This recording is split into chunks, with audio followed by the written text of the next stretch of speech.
Hey, SpicyLady-Sigma. Have you ever caught yourself saying yes when every part of you wanted to scream no? Smiling through disrespect just to keep peace? Feeling exhausted from constantly shape-shifting to make others comfortable while slowly disappearing yourself? That's not sweetness.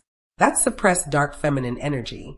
Today we're diving deep into dark feminine psychology and the most powerful tool to reclaim your power, shadow work. If you're tired of people-pleasing and ready to become untouchable, magnetic, and fiercely authentic, this video is for you. Let's begin. Number 1, most women are stuck in light feminine energy, the nurturing, forgiving, people-pleasing version society rewards. It feels safe. It gets approval. But it also drains you dry. Dark feminine energy is the other side of the coin. It's seductive, assertive, mysterious, and unapologetic. It's the part of you that feels rage when disrespected. The part that craves boundaries, power, and raw desire. The part you were taught to hide because good girls don't act like that. The truth? Your dark feminine isn't evil or broken. It's the repressed power waiting to be integrated. When you suppress it, you become the ultimate people pleaser. When you integrate it through shadow work, you become unstoppable. Number 2, shadow work, inspired by Carl Jung, is the process of facing the parts of yourself you've hidden in the shadow, the emotions, desires, and traits you were shamed for. For women, the shadow often contains anger and rage, sexual desire and sensuality, ambition, and hunger for power, the need to say no, jealousy, pettiness, or selfish needs. People-pleasing is a survival strategy, your shadow, created to avoid rejection. Shadow work dismantles that strategy, so you no longer need it. Doing this work doesn't make you mean. It makes you whole. Number 3, people-pleasing usually stems from childhood wounds. Being praised only when you were good, punished, or abandoned emotionally when you express needs, learning that your worth equals how useful or likable you are. That wound lives in your shadow. Every time you betray yourself to keep someone happy, the shadow gets louder through resentment, burnout, or quiet self-hatred. The dark feminine says, enough. My needs matter first. Shadow work lets you face that wound without shame and finally heal it. Number 4. Here's the exact process to start reclaiming your power. This isn't gentle self-care. It's raw, honest confrontation with the parts of you that you were taught to bury. Step 1. Create sacred safety. Before you dive in, create a container where your shadow feels safe to emerge.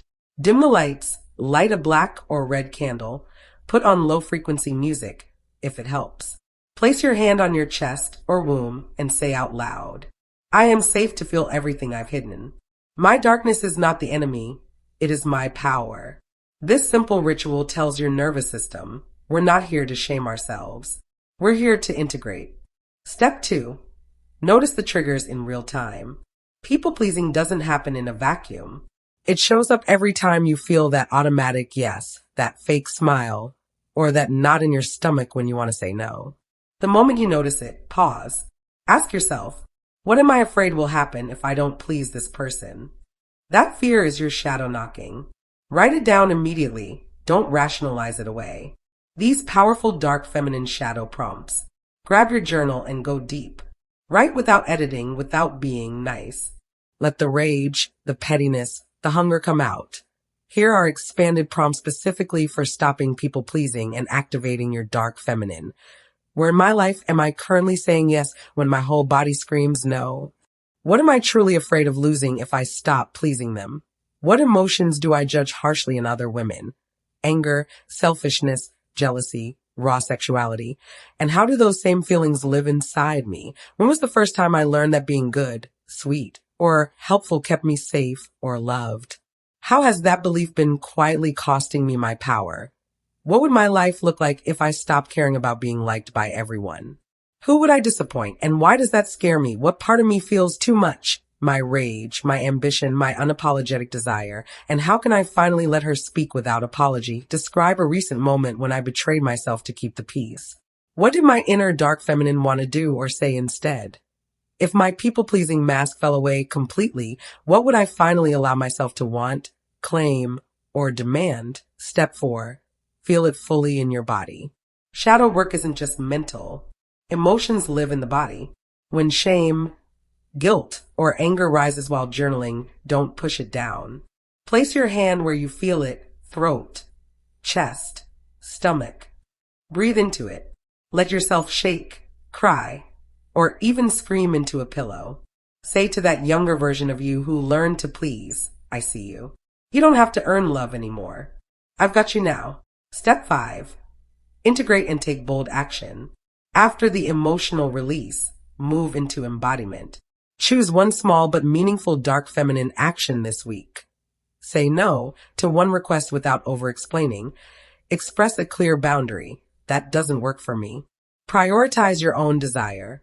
Whether it's time alone, sensual pleasure, or speaking your truth in a conversation, track how it feels. At first it may feel uncomfortable or scary. That's the old people-pleasing pattern dying. Keep going. Every time you choose yourself over approval, you reclaim a piece of your power.